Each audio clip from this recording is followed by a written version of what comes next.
call to order this special meeting of the Navasota City Council at 4:30 at City Hall, City Council Chambers. And item 2, we don't have any. And item 3 is to conduct a workshop on the proposed budget for fiscal year 25-26. Mr. Heminger. Yes, good evening, Mayor and Council. This is a bit of an exciting day for me as my first budget presentation to you all and the council and to the community. And so I have no doubt that there will be some adjustments, and we will make some adjustments along the way. But as we go through tonight's, you all have the proposed budget book, have had it for about a week. It is available on the city website for any community members that would like to look at it. And I will, just right off the bat, I will, I suppose, apologize. I know that you all are accustomed to these slideshows being somewhat over 100 slides and taking multiple hours. Frankly, I just got hired a few months ago and didn't have time to put those together. And so I'll apologize to you, but I'll be up at front and tell you I probably am not going to have time to do it next year either. So hopefully this will hopefully this will meet you all's needs, but if we need to make adjustments, we will along the way. So again, thanks for the opportunity, and I want to thank the staff for the effort that has gone into this. Lupe, what'd you do different? Because I'm not working now. There we go. All right. So thank you. So this is kind of the budget of the agenda, and you all have the slides there, and the audience can see it, and we will we'll incorporate this into the minutes of this meeting, and so it will be available for anyone that wants the slide deck as well. That's the order of the items that we'll go through. The methodology that we used this year, just to kind of hit some of the highlights. There is no change in our proposed tax rate from last year. We are proposing to adopt the same tax rate that you all had last year, which is 0.5078 per $100 valuation. As we've talked a couple times already, there are no new full-time personnel positions. There is no increase in our city-provided utility rates. We do have a small increase in the garbage collection because of a contractual obligation. We'll get to that. It's on one of the slides later. And just to kind of, as this is my first budget with you all, just to kind of share again a little bit of the conservative approaches that we take. Where there is rounding to be done, all revenues are rounded down, all expenses are rounded up. And so that way we don't get into a bind if there is some adjustments through the way, or they're a little bit off, because a budget is always estimates. You're forecasting things sometimes 14, 16 months in advance. We try to give ourselves a little bit more of a conservative approach there to help catch those little things that might adjust throughout the year.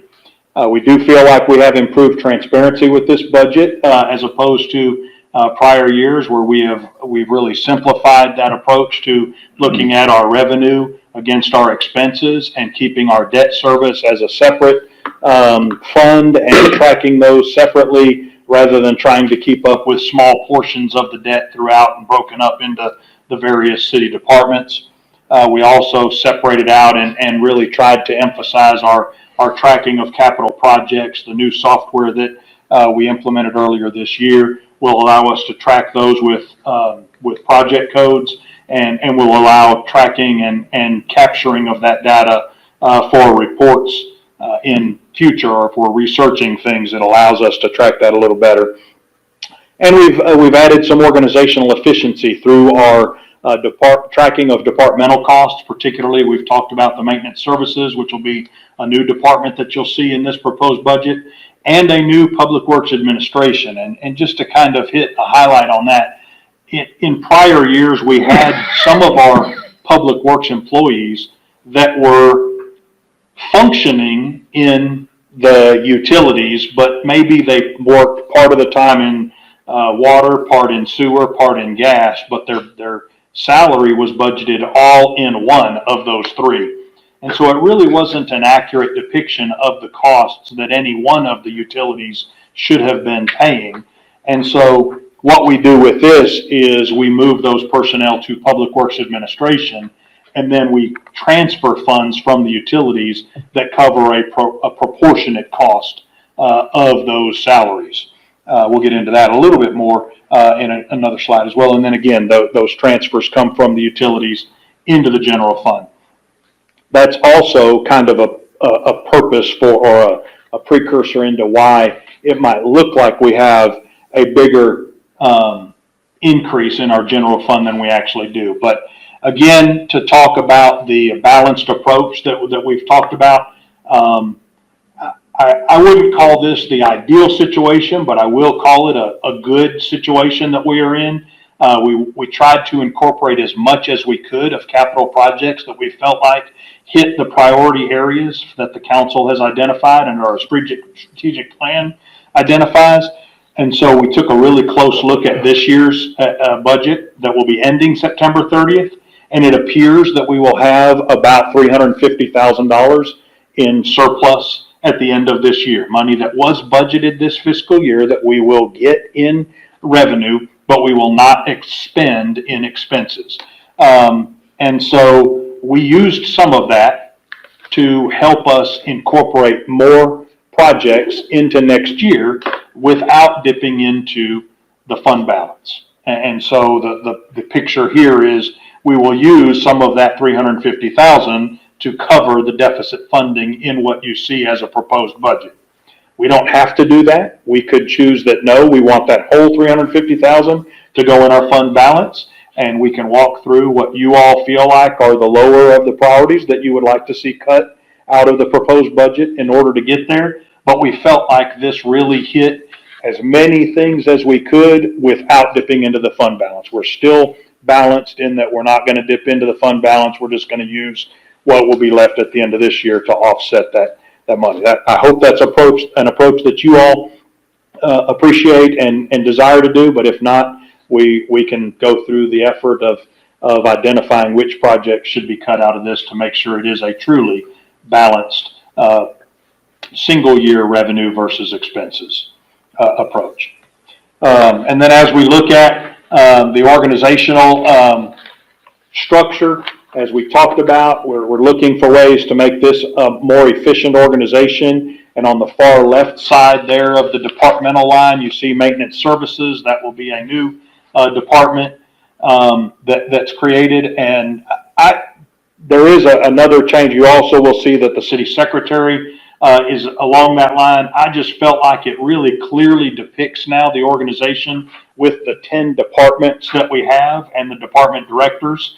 All of that leadership team being on a single line there, it just makes it a really good illustration of how our departments are divided, how their responsibilities are divided, and it really identifies that leadership core and all the directors on that single line of departments there. And so that's the illustration for that organization as a whole. And then we did also make some improvements to the public works structure.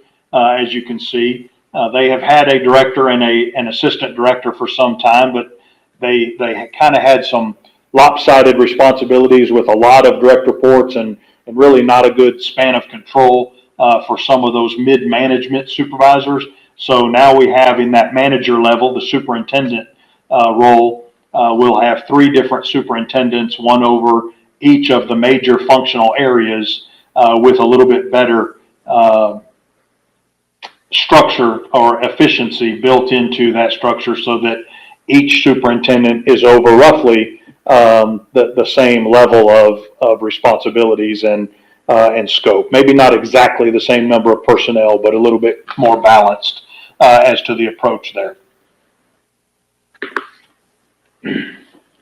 Looking at our tax rate, our proposed tax rate, this is where it fell last year. There will be some changes to this chart because not every city in our area will adopt the exact same tax rate like we are as last year, but this is where we fell, and it will still be close. There's not going to be huge swings, most likely.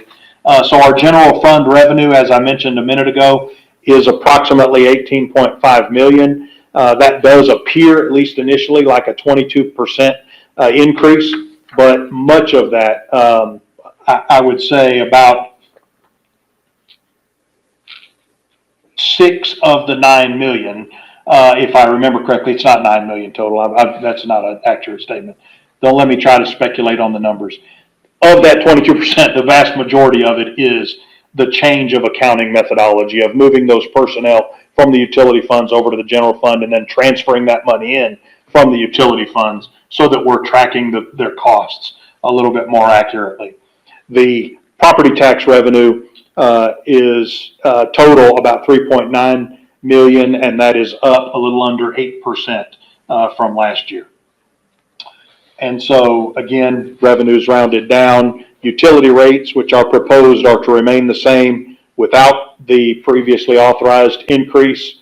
You all had an action item several years ago that illustrated you would have increases in your utility rates for 5 years in a row. Our proposal is let's hold them steady for now. Let's get the budget underway. Let's continue the audit of our utility billing system. Let's proceed forward with our utility rate study, and let's see where that all comes out, and then let's set the rates later next calendar year that we feel like are appropriate for the systems that we have once we get the issues worked out. We just didn't feel it was appropriate to compound a problem where we know there are some issues, and if we try to raise them, then we're just gonna potentially make it worse. And we just would rather have the opportunity to go in, review everything, fix it, and then come in with whatever the appropriate rates need to be.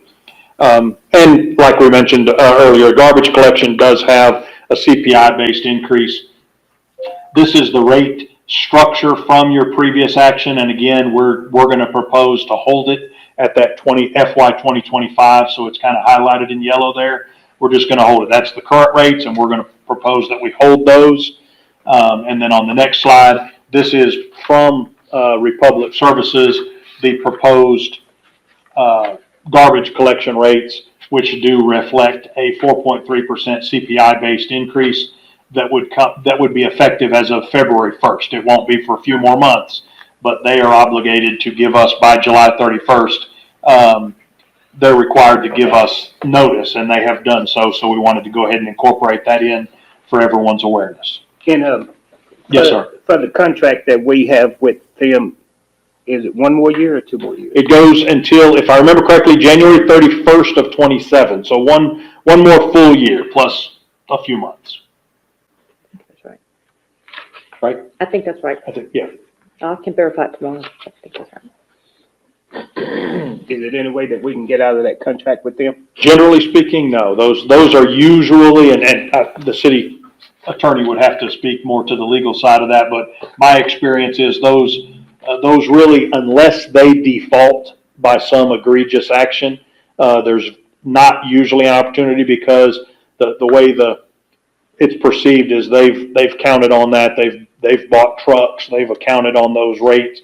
That revenue for their business, and they've bid on it for the locked in period. And so unless they default by doing something really off the wall, inappropriate, or just not collecting at all, there's really not a whole lot of usually opportunity to get out of them early. We don't have to go through any extensions. If it ends January 31st of 2027, we can be ready that winter, that fourth quarter of that 2026. We can do the whole process. We can bid it out, and we can be prepared with a new contract come at the end of it without any extensions.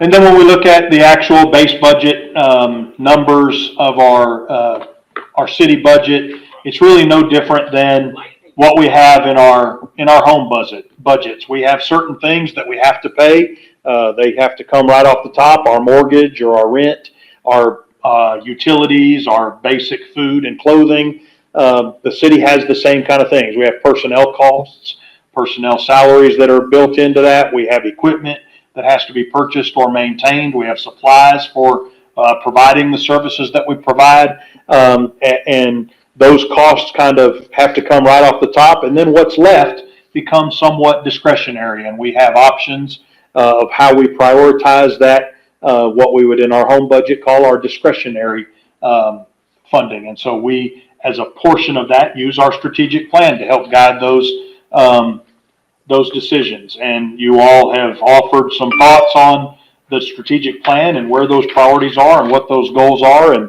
our current adopted strategic plan has 7 different goals that we've gone through. We've talked about some specific tasks, and we've gone back with the staff, and we've worked on correlating those items into their departmental requests and making sure that they align with the priorities that the council has provided or has acknowledged and affirmed.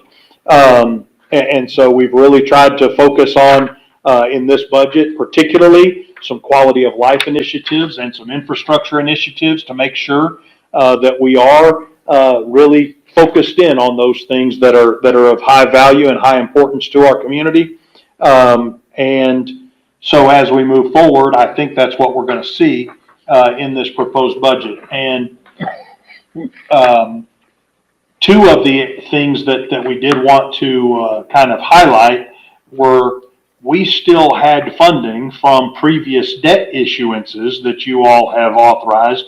Your 2022 certificates of obligation had not been fully utilized, and obviously the 2025 were just issued a few months ago, right before I was hired, and there's some funding there. And so we tried to capture that and maximize our use of those funds in order to, again, get as many projects as we could funded in here, but still presenting a balanced approach of not dipping into our fund balance. And so as you can see here, your 2022 certificates of obligation, they were already funding the elevated storage tank. There's a little under 1.4 million in remaining obligation there to finish that project out. It's looking great. It's already up over the trees. I can't wait to see that up and in the air with the logos on it and really in use and available to our community. And then there are a few other projects that really a lot of utility fund type stuff.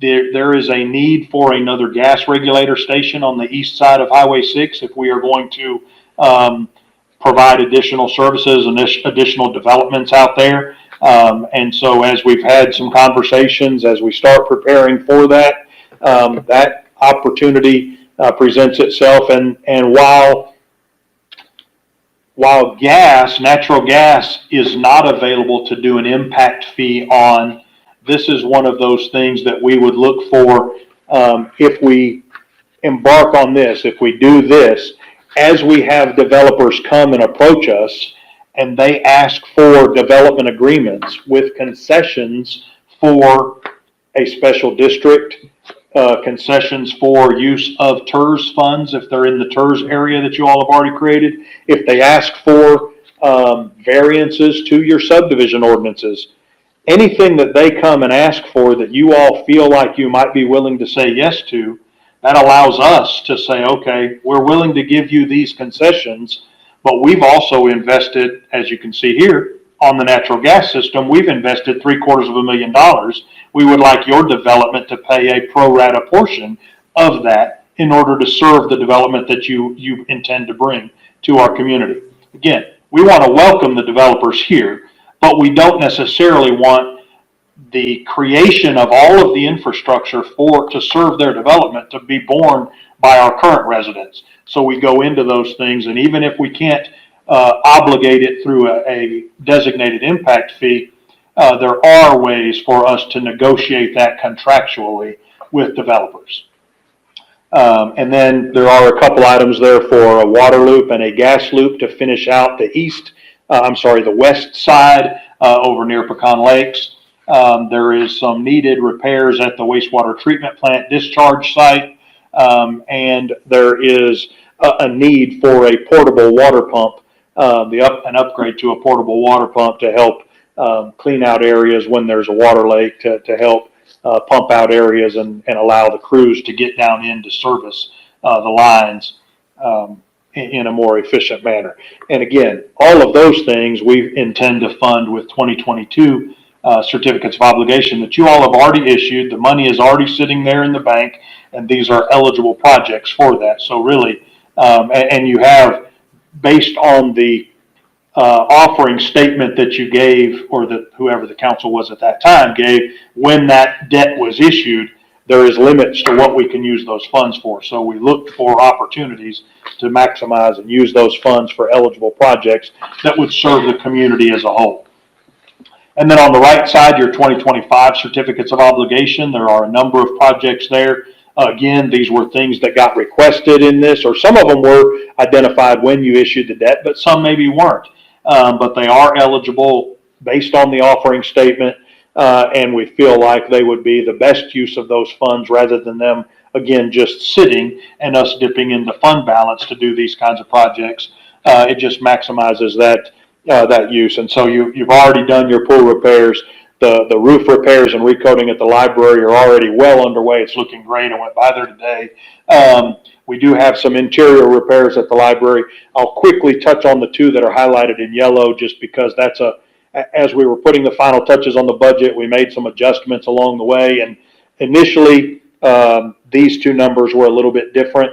If you look at the cover memo, the city manager's cover memo, that is in the very beginning of the budget book, these are the numbers that you'll see. But if you look later in the detail pages, there's a different number. So before you adopt the actual budget, we will make these changes, and we will reflect that and we'll make sure that we capture those. But these are the actual, what we would like to see in the proposed budget for you all to adopt. And then the basketball court at Miller Park, that's an estimated number that's underway. Got some pictures today. Half of the concrete is already poured. It's looking great. Special thanks to the Public Works team for getting out there and making that. I'm really looking forward to seeing the neighboring residents getting to use that basketball court and have some fun at that park. So great job there. And then again, we do have some roof repairs needed at the pool house, some interior repairs at the fire station. We've talked about, if we're going to delay the actual construction of a new station while we figure out what's the best use of those funds, should it be a public safety combined building, or what is the best option, and what can we afford to do? If we're going to wait a little while, we felt like we probably ought to get in there and fix some of the issues that are in the existing station. And even if we do end up building another station and they move out, that would still put that building in the ability to be used, whether it be by the fire department or by another city department. So certainly, I think a good investment there. We have some painting for the Navasota Center, repaving of the remainder of the walking trails at August Horse Park. That'll be a continuation of, there's some effort going on in this year's budget. This will continue that effort. And then also a barrier fence to protect not only from vehicles going out there and damaging the fields, but heaven forbid someone tried to go out there to hurt someone that was out on the fields, protective fence to help give a barrier there. Robert, I did look it up, and the public services contract does end January 31st of 2027. Yeah, okay, perfect. And we will make sure that we are prepared well in advance for an RFP. On the pool house, do you think it's a good idea to spend or propose to spend $55,000 on it when we may have a overhaul on the new park master plan on it? Well, I don't know that building would go away, even if we were to move forward or find some funding to do a larger scale project. I don't think that even in the proposal that was done on Bruley, that there was that building would still be there, right? It would still be used. So that I think the investing in the roof to stop any further damage from going on. And I did notice that there's actually some interior repairs for the pool house as well that are in the proposed budget that I didn't apparently get on this spreadsheet. I mean, on my PowerPoint.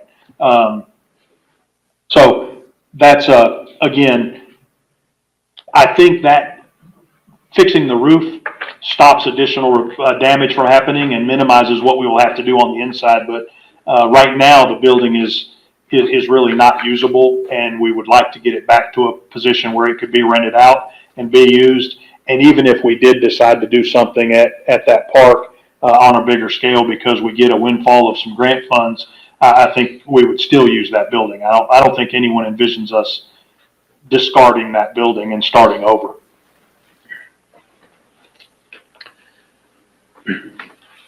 All right, and then as we get into CIP projects that are actually funded in the general fund, all the ones before that we were talking about on the previous slides are coming from other funding sources, so they're not really hitting our general fund. These are ones that we did incorporate into this year's general fund, and are all part of what you saw as a proposed total. And so you have your continuation of your annual street maintenance. We have the mobile data computers for the police vehicles, which are in need of replacement. We have animal shelter renovations, which I believe everyone is in agreement is desperately needed. We have a vehicle lift for maintenance services to really start getting some more of our vehicle maintenance done in-house, but we don't have a lift that we can currently lift up the vehicles and work on underneath. We have several vehicles that are being replaced in public safety, and the premise here is there's really no advantage to the community or to the city's budget by continuing the enterprise lease for public safety vehicles. So for these three that are getting replaced this year, our proposal is to replace them, cash fund them, upfit them, and then maintain them here and not put them in the lease program. We're continuing the lease and continuing to evaluate its effectiveness for public works. And we do have multiple that we are going to propose maybe on the next agenda. I'll have to look. One of the next couple agendas to get proposed for the next year. And that dollar amount is already built into the budget as well, the continuation of the lease that you've had. And then we plan on this year really evaluating that and taking a close look at, for the long term, do we want to continue the enterprise lease, or do we want to start going with like what we're going to do for public safety? And the idea there is it's almost like we lease the vehicles from ourselves. So we would cash fund the vehicles, and then in the department's budget, instead of that $500,000 lease payment to enterprise for the year, we would fund that into a vehicle replacement fund for ourselves. And every 4, 5, 6 years, whatever a vehicle lasts, then we have the cash in transfers. We have the money sitting there to fund the replacement vehicles. Does that just give us more flexibility? It does, because we're in complete control. The one negative that people could bring up immediately is, well, then it's on us to try to trade the vehicles in or to try to sell the vehicles at auction. Enterprise has a pretty robust system, and they get us a premium on selling them, and that's why we're really going to look closely at what do we realistically think we would sell them for at auction, and what is Enterprise getting us, and is that delta worth continuing the program with them and the administrative costs that we pay them versus doing it ourselves. And so we want to really get into that level of detail to decide which way makes more sense economical for us. We do have some city hall and council chambers technology upgrades. We have the employee compensation plan and the strategic plan and CIP plans at $25,000 each. So those are the CIP things that are incorporated into the proposed budget. As we get into employee benefits, the salary survey, as mentioned, is in there. That allows us to really take a close look at, in these new pay grades, are the positions in the right grade? Are we competitive in the market with the other hiring jurisdictions around us that we're competing with for the talent acquisition, and making sure that we're staying in that competitive market. We do have a proposed pay plan that uses standardized job titles. We've changed a few job titles in the organization to give us a standardization there, to make sure that we've got parity, so that positions that are working in like responsibilities are on a parity level, similar pay scale. And we have predetermined performance-based increases so that we don't have allegations of favoritism, or it really makes it easier to budget for those kind of things. If an employee is meeting our performance matrix and they're performing satisfactorily at their annual review, they move up to the next step. And we have a picture of that in a minute. We also have in this proposed budget a 2.5% cost of living increase across the board. That roughly matches the CPI, for the Houston area. The idea here is that we would do, the COLA would be at the first pay period starting after the budget goes after October 1st. So everyone would get a 2.5% pay increase. Then we would get the salary survey going. We get the results in. We might make a couple adjustments of that pay plan, and then we would implement the pay plan after the salary survey results are in. You all have adopted that, have blessed the final pay plan, and we would likely implement that early in next calendar year. So it would kind of be a two-phased approach, but rather than implementing everything right off the bat on October 1st, and then finding that there were some things in the salary survey that told us we should make some adjustments, we'd rather just hold off on implementation until we have the salary survey results and then implement the pay plan. But go ahead and give the employees a COLA at the beginning of the fiscal year was the premise there. And as we've been discussing, the retirement system increased benefits. This proposed budget does include a portion of what our goal was, and that it does get us to 20-year retirement eligibility, and it does get us to a 6% contribution rate. I did put a little note there at the bottom. Today, TMRS offers 5, 6, and 7% as the contribution rate options. We are at 5%, but effective next week, or effective in just a few weeks, on September 1st, they will offer 8% as an option. And so it became a little bit more of a priority for us to at least take that first step this year, because if we stay at 5 and other cities start offering 8% contribution rates, that would really start being obvious in our recruiting efforts, I think. And so this will keep us from falling any further behind with other jurisdictions. Do they offer a 6.5? They do not. It's straight percent. Yeah, it's straight percentage points. 5, 6, 7, and 8 will be the fourth option. And they don't offer anything between 20 and 25 year as the eligibility. It's 20 or 25. So the proposed pay plan is a defined step pay plan is what it would be called. Each job title is placed in its specific pay grade, and there are job family titles that have progressive pay grades that give employees a career ladder to promote into. So in an example of someone comes in as an operator 1, they get certain licenses, certifications, or proficiency. They move to an operator 2. After that, they could move to an operator 3. Each one of those is a promotion up the career ladder. It moves them to a higher pay grade. And then as they move across that pay grade each year with their performance, they get those built-in increases. And jobs with similar levels of knowledge, skill, and ability generally placed in the same pay grade.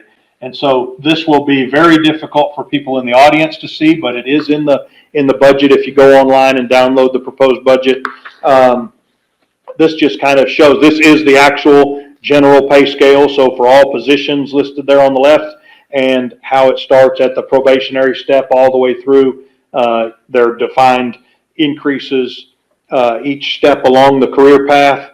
And then there is a separate pay scale for the executive leadership team. So all directors and above are in that pay scale. And then the final page there is the public safety pay scale that has all of the positions within the police and fire departments illustrated there. So with that, I do want to just talk about, because, you know, we talked about a lot about what's included in the budget. There are some questions about, well, what's not in there? What did we have to cut? Obviously, we can't do everything we want to do in 1 year. We did fund through a lot of different creativity. We funded over $1 million in general fund CIP projects, but we had almost $3 million requested by the departments. And so, as you can see, we obviously can't do it all. They did help us to prioritize those, and there's a partial list of some of the things that on the right there that we just weren't able to get into this year's. But the departments have all looked at that. They've all, none of them quit because this stuff wasn't included. So I assume they can live with it for another year. No one laughed. It doesn't have to be that serious. But anyway, yeah, we want to do a lot of good things for the community, but obviously we understand there is a limitation to the resources that we have. And so we make the best of what we have. There is a calendar here, but we were having a conversation earlier, and I think there's going to be a couple adjustments here to the action dates in September. While this was good until just a couple hours ago, I'm afraid we might make, just because we want to make sure that we meet all the statutory timelines for posting of notices for the public hearing and adoption and all of that. So there might be some slight tweaks to the action items, and we may have one special called council meeting just to make sure we get everything done in the prescribed timelines. So with that, at 35 minutes, I was pretty close. What questions do you all have? What items do you have? Obviously, I didn't go page by page through the book. I felt like that's just not really the best use of our time. I kind of wanted to hit the highlights and hit the big topics. And if you all have specific questions, the staff is here to ask if there are any at their level. If there's anything that I need to answer, we are available, whether it be tonight or in the days and weeks ahead. So if you have any prepared in the time that you've had to review the budget, we do have the budget, and Lupe does have the PDF that he could, if we needed to put it up on the screen, if there was a specific page that you wanted to call attention to for those in the audience from the actual budget book, we can do that as well. You Yes, sir. you had talked briefly about contingency, and I think that's something that we might want to kind of delve into just a little bit more, just as far as what kind of numbers, or I guess industry standard, how many months? Yep. Should we have, available, and what have we had in the past? Yeah, so. Kind of what is your idea for this budget? Yeah, so I'll say that, we won't know the exact, we're waiting on, with the closeout of the fiscal year, we will update. I anticipate that we are somewhere between, heaven correct me or throw something if I'm way off, we're somewhere between $7 and $8 million in fund balance, unassigned fund balance, reserves, which if you look at this year, we're proposing an $18.5 million, budget. So that's 40%, give or take. So maybe that's, somewhere between 4 and 5 months of operating capital. The auditors will almost all tell you that 25% is the bare minimum to maintain your bond ratings. They think if you get below 25% or 3 months of operating capital, you start looking to bondholders as, a negative turn in the economy could put you at risk for defaulting on debt obligations. So obviously we want to stay clear of getting too close to that number. I think for this community, with the relative risk that we have for large scale events, 6 months is certainly aspirable, and we will get there. I think over the course of the next few years, we will see budgets that involve depositing money into that to get us up to, 9.25 on the 18.5, 9.25 would be exactly 6 months of operating capital. I think we will get to that. My personal budget philosophy is I would like us to even be farther than that. I would like us to get to closer to 9 months or even 10 months so that we can cash fund some of our CIP projects and then pay ourselves back. Instead of paying bondholders interest out the door, I would rather borrow that money from the fund balance when we do a project and pay ourselves back, kind of like we're talking about doing with vehicles. Mm-hmm. If we can, obviously when we build a large $15 or $20 million building or some huge investment in the wastewater treatment plant, we can't just cash fund those. There are times when cities reasonably issue debt. But I think where there are items, even big ticket things, that we need to do, like I would have liked to have been in a position where we could have cash funded the repairs to the pool. We weren't there. So we issued some debt, we did it, and that's okay. But my philosophy will be, I would like us to get to a position where we've got 9 or 10 months of operating capital in the bank as a fund balance. We know that we're comfortable because of if we have a disaster or something, we know that 6 or 7 of those months, we're comfortable that that'll get us through those obligations, and then have a couple $1 million there that we can borrow from ourselves and pay ourselves back over time and cash fund some of our CIP needs. I think that puts us in a much better position, and it will lead to an improved bond rating so that when we do issue debt, we get a better interest rate. Well, that wouldn't be something new, because in years past, we were able to pay cash for a fire truck, and, there were other things that we were able to do that. Yes, So sir. that's something definitely to aspire to. Yes, sir. And also, our financial policy is about 90 days of reserves. And if you take a look at our general fund summary, I included a snippet on the bottom. Our targeted reserve is 119 days, which is just a day shy of 120 days, which is the norm that you typically see for other municipalities. So I think we're doing very well. And that can be found on page 11. I just wanted that kind of Yeah, out there, absolutely. everybody kind of could understand why we do that kind of thing.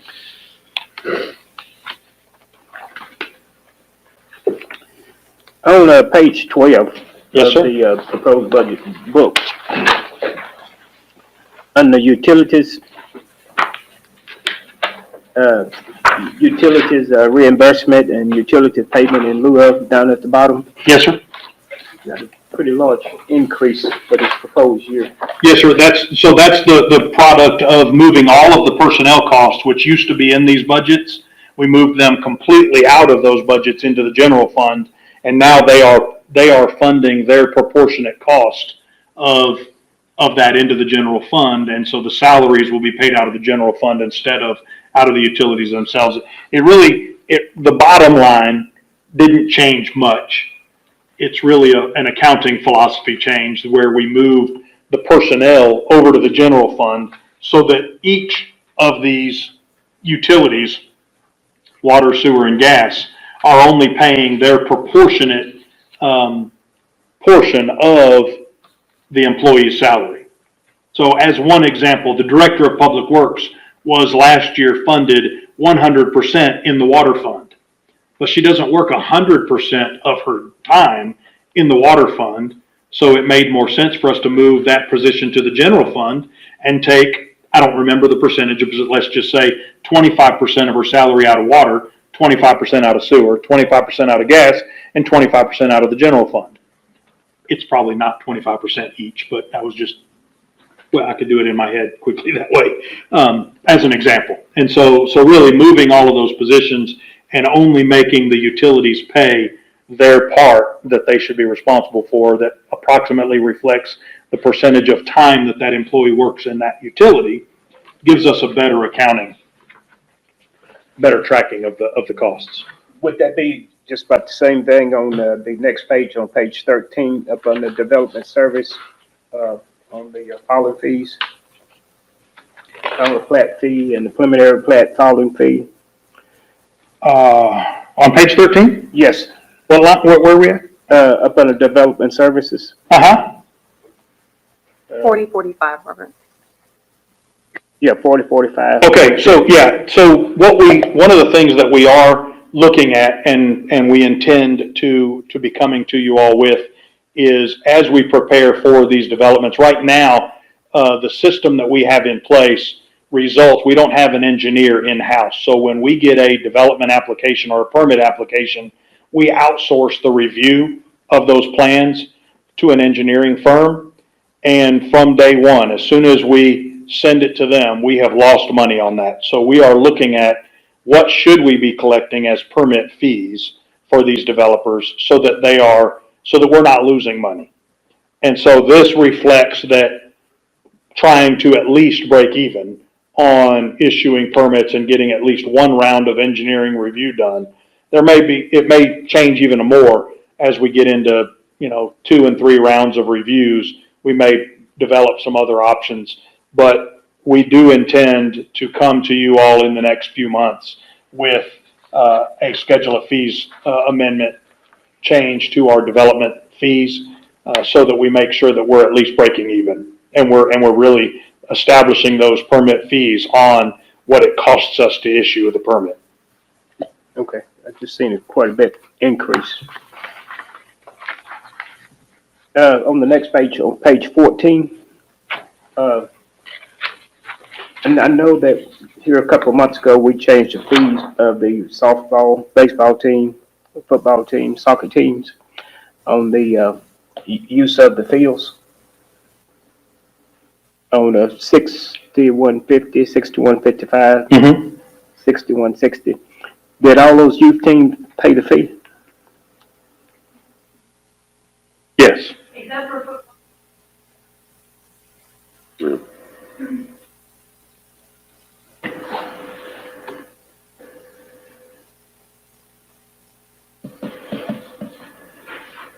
And so, at the, on the same page, Parks and Recreation, 6105, we're projecting to bring in $25,000 for the rental of the Navasota Center. From 7,000, that's a pretty large jump, isn't it? Well, so I think what you're seeing there is the budget for this year was 28,000, Right. but we have not seen that much rental income this year. I don't know if there were some delays or some, time that facility was not available, for rental, but the last 2 years, if you look at actual 23, 24, we brought in 37,000. And then 28,000 was budgeted this year, but it looks like we're down. That's in the estimate column. So we lowered what we expect for next year down to 25. I don't know, Tiffany or Kristen, do y'all know offhand why the revenue might be down? Or I'm not sure. I'm gonna guess a result in the pricing change and all the talks that we had in 2023 that affected 2024. As far as changing those fees, we're still paying books every weekend. There was a period of time though when you had lots of groups that were having to find alternate locations. And I just, if that was. They were using it for.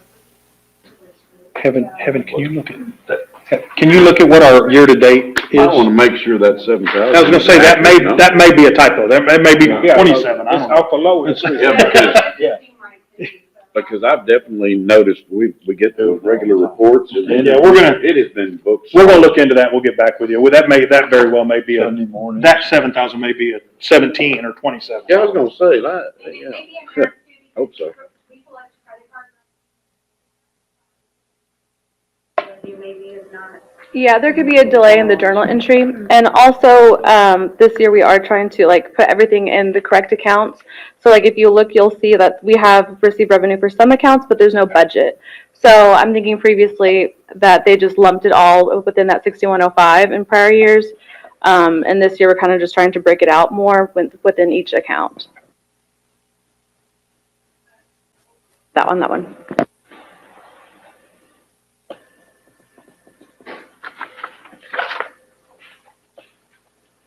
If we could stay on that page, just had a question about library donations. That would be any time that any organization gives the library money to do something. Right, or sometimes people.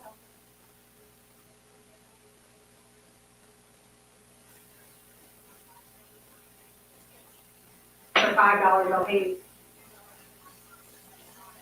Put the extra 5 towards donation.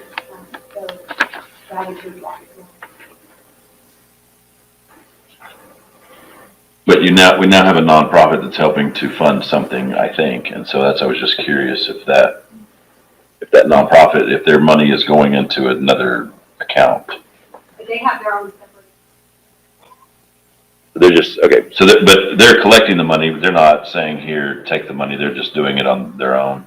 I'll buy 27 books and donate the 27 books. Correct, or I'll send them a deal. Okay.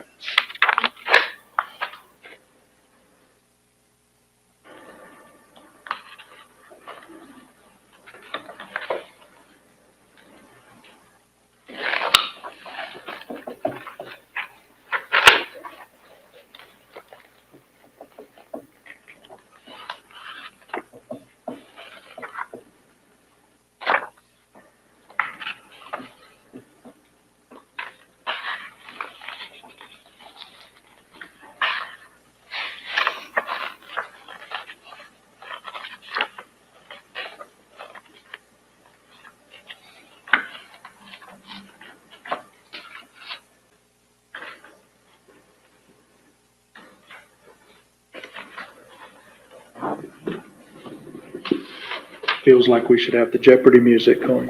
Yeah.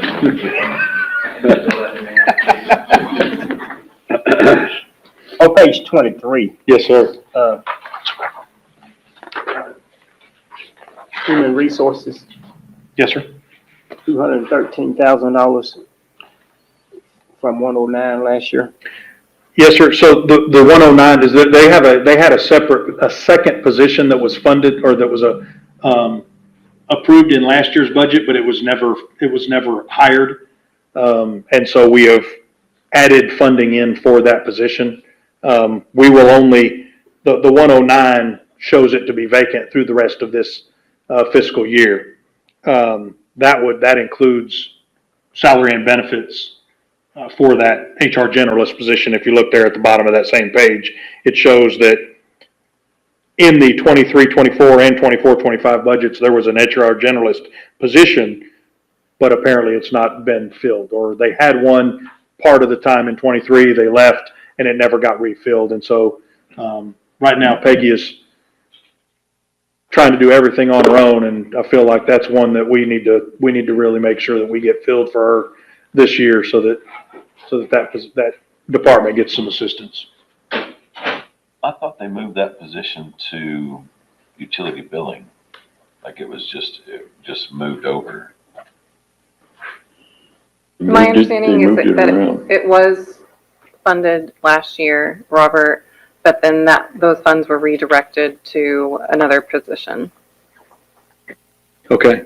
Redirected by the council or by the city manager? by the city manager.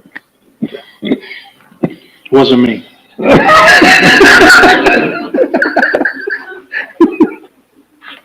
We remember. So Peggy will be getting help. Yes, sir. We hope so. That's the proposal. Okay, if we can back up the page to page 22, Yes, sir. administration, Yes, sir. personnel service, Yes, sir. big jump. I don't want to point out that you hired me, but That is good. There's a little bit to do with it. sorry. Yeah. Oh. Pretty big pay raise there, huh? It also includes the pay raise that we had for the city secretary this year. It was what? We did pass a pay raise for the city secretary this year that had not been previously budgeted from last year, so it includes that as well. So it includes the pay increase for the city manager, the pay increase for the city secretary, and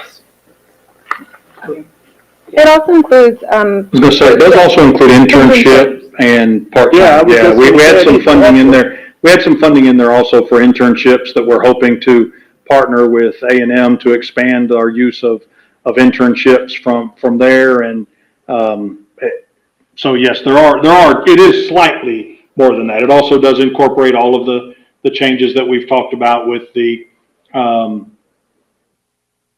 pay plan, with the COLA, with the TMRS. All of that is already incorporated into there. Okay, well, that makes sense, because I know Yes, you sir. and Susie both didn't get that big raise. No, yes, sir. Yeah. There are a few other things in there. It's just hard to illustrate internships that we don't know if we'll get down in that bottom where the personnel roster. Those are the full-time positions, and we very well may have some interns that come in and use some of those. I know that, you probably got it in here somewhere, and I just hadn't found it yet.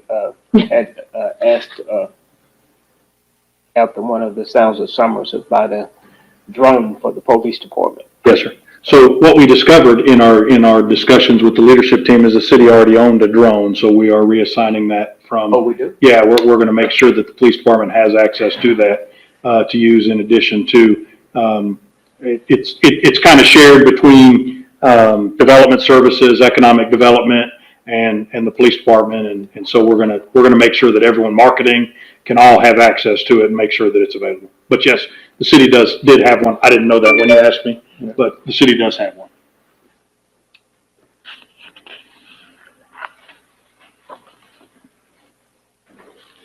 under supplies, just in general, does supplies include computers that would also be in IT's budget? Or does IT take on the assumption of every expense for cost of software, cost of upgrades, cost of new equipment?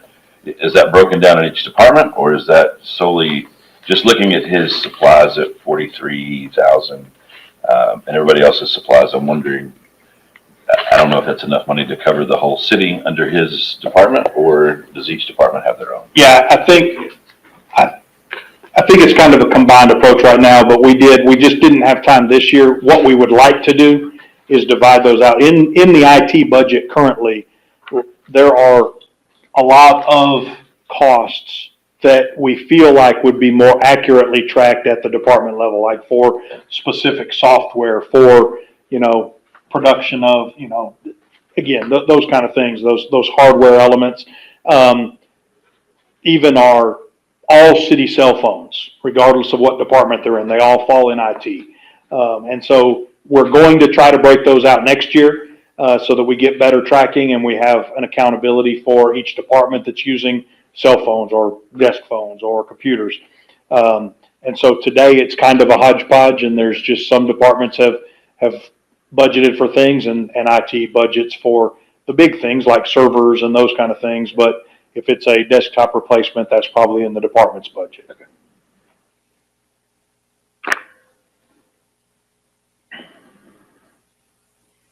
On page 27,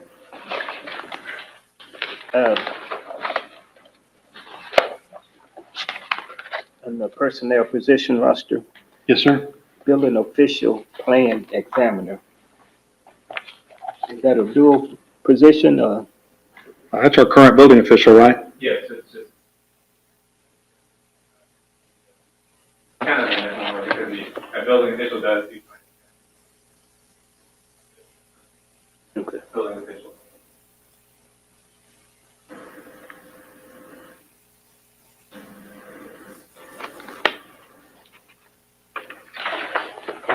I've got another question here, financial services, page 31.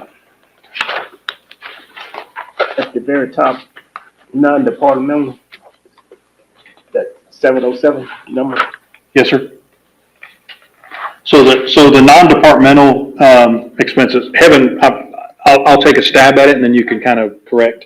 So non-departmental are those citywide expenses that aren't really borne by one department. That might be our insurance, our property and casualty insurance. It might be a part of our debt service that's being paid by the sales tax because a portion of our sales tax buys down our property tax. And so it goes towards the debt service side of our tax rate. And so you see some of those kind of expenses in there, and I know I've left some out. Evan, help me with.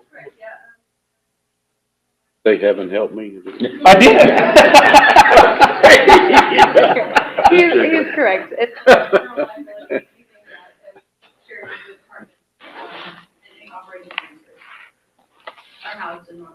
So you may recall, Council, that last year you had a city hall budget, and there was a department for city hall, and a lot of those were lumped in there. But it became to be like, and I'm not throwing anyone under the bus, but that seemed like if departments didn't have extra money for their supplies, well, we'll just buy it out of the city hall budget. And, and kind of became a little place, and we just felt like it was better accounting for us to just do away with that and track those expenses more accurately in a non-departmental, those expenses that are truly, and not have an extra bucket of supplies and those kind of dollars just sitting there for whoever wants to dip their hand in the cookie jar. On the next page, page 32, can you just identify both of these positions here, the senior financial analyst and the financial analyst? Yes, sir. What's the difference? So I'll let. So our Go ahead. senior financial analyst handles procurement, accounts payable, anything in that, anything going out. And then our financial analyst handles payroll, accounts receivable, anything coming in.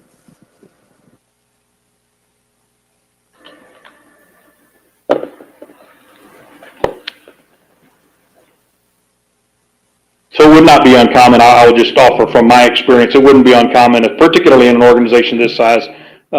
This is very reasonable, I think, in positions in finance. You might sometimes see different titles. You might see an accounts payable manager, a payroll manager. We're just using different titles so that we can better optimize their use and use them for multiple things rather than specialties. But it wouldn't be uncommon to see someone in purchasing, a buyer, a purchasing manager, an AP, accounts payable, accounts receivable, different functions.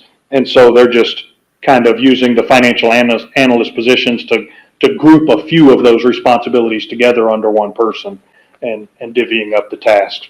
And down at the bottom where it's, let's see, receptionist, is that for the whole city though, right? The receptionist is the downtown, the city hall receptionist. And there is, you'll see there is a part-time position there that's not filled currently that we will be trying to fill so that when the receptionist is out, we don't have to take one of the utility billing clerks or someone from another department, put them up there. We could call in the part-time employee and let them fill that gap. So would it be wise to say that we had some positions that was budgeted last year that was not filled last year? There are a few. Yeah, there's a few. Even when we were going through the budget this year, there are 6 or 8. I would say of current positions that are funded in this year's budget that are currently vacant, and some of those have been getting filled, or some of them are currently being advertised, and some we really decided, well, we might as well just wait until we get a good handle on the budget. And so, but Are they needed or it's? I think so. I think the staff positions that we have are a good spot for where we are right now.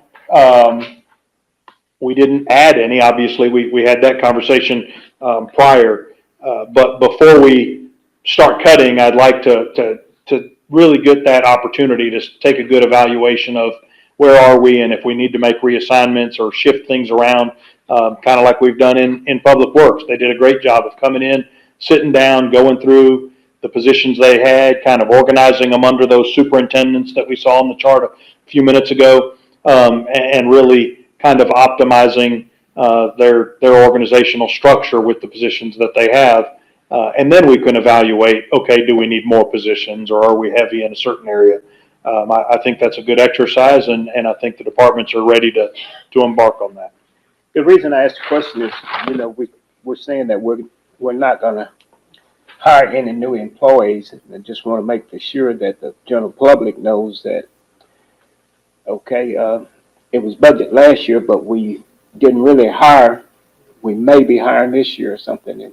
So I think the only position that I'm aware of that was budgeted last year from the get-go and was never filled was the HR generalist. I think all of the other ones have at least been filled for part of the year, but maybe they're vacant now, or maybe they were filled when the year started, but someone left, or there's been some turnover. I think we have had some positions like that, but I don't know of any, at least not that's been brought to my attention, other than that HR generalist that was clearly included in last year's budget and has never been filled in the current fiscal year. That's the only one that I'm aware of. And from just the little time that I've been here, I would suggest that position is needed. I think HR does need another person.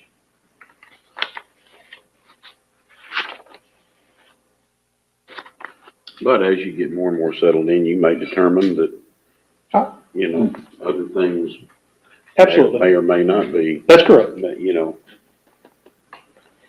from seeing the workflow and the way the departments are working together and working. Yes, sir. Correct. So out of the, I think we have 139 employees. 132 rings a bell. I'm not looking at that. Okay. The public work and then the police department would be the two biggest departments. Yes, sir, I would think. They're, for sure, those two are the two largest.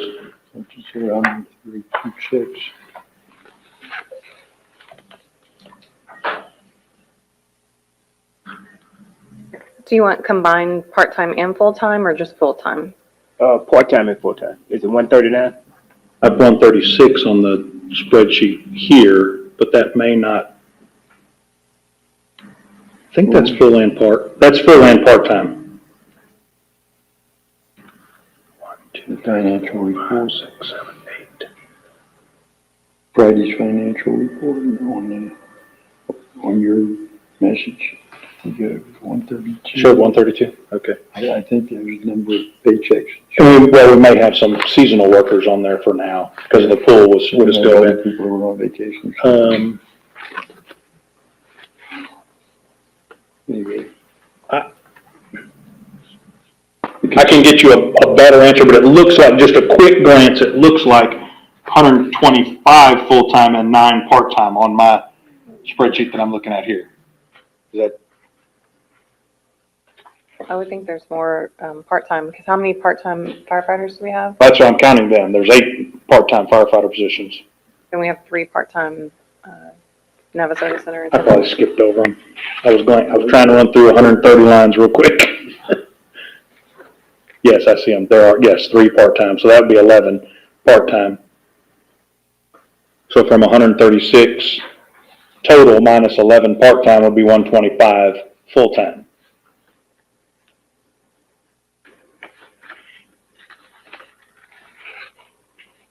Is that kind of average for a town our size? Yes, sir. I would say that, I don't have the survey, but HGAC does an annual Houston Galveston Area Council, that we're in a different cog up here, I understand, but they do a big, regional salary survey each year, and I've been tracking the last several years of the average. You can go in, they show the population for the cities and then the number of full-time employees that they have. And so I just kind of came up with my own little matrix of tracking number of employees per 1,000 residents.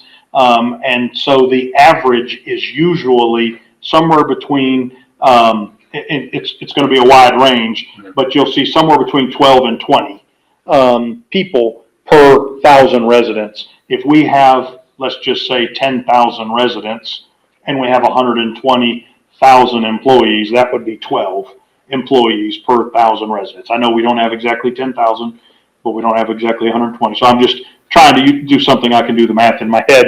So I think we're within the average of what I've seen on surveys, particularly because we also offer gas that not a lot of cities offer, and we have employees that work on the gas side.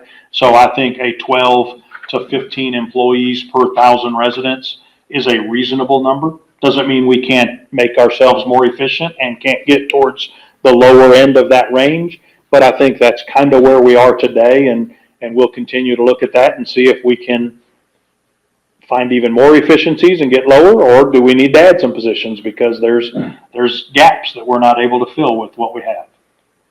Some of the towns have volunteer fire departments. That's true, yeah. Some cities might be volunteer fire, it's just different things. We have most of our garbage collection is contracted, where some cities would have that as in-house employees. So there's always, that's why the range is so wide, because cities offer different services under, as city employees as opposed to contract labor.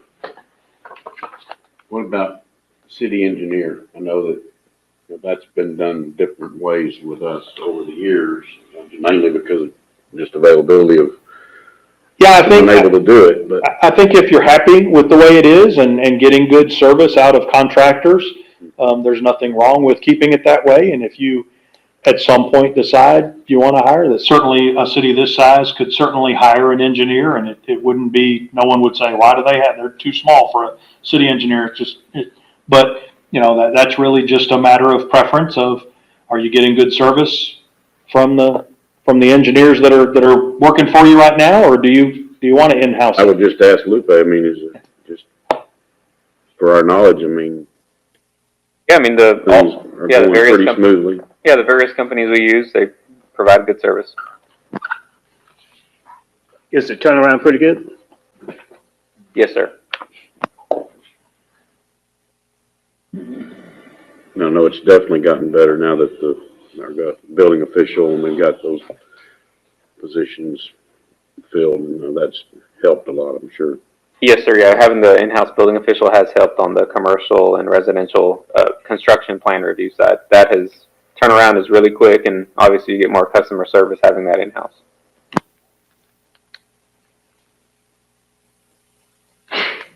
Bless you.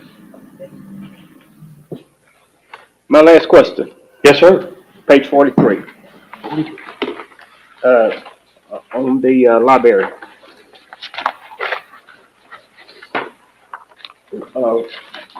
The requested 20, 25, 26, 15 dropped pretty low, didn't it?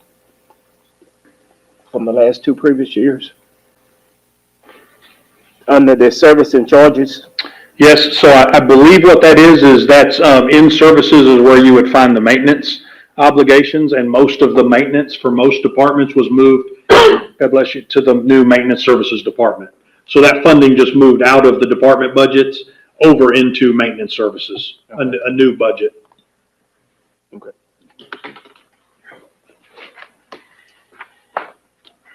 definitely put it together better than, I shouldn't have, well, I misused the word, better than the last couple of years. I mean, we don't have to get someone to order us food tonight.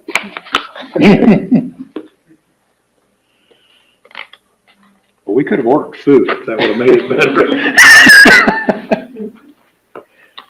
I appreciate the opportunity, Mayor and Council. I think, it's been a lot of effort, quick 3 months for me getting into knowing as much about the budget as I do. The staff really helped. I couldn't have done it without them, and I'd like to express a personal thanks to the staff for all of their efforts in putting this together, and a personal thanks to you all for the opportunity to sit up here with you and to present this to you tonight, and look forward to seeing the progress that we continue to make. I'm just glad after all that's gone on and all that you have done, that you're still willing to sit up here and Yes, sit sir. around with us. Yes, sir. I'm not going anywhere. We're about to buy a house. I'm not going anywhere. Thanks, Counselor. Thank you. Yes, sir. I need to adjourn? Oh, okay, we're good.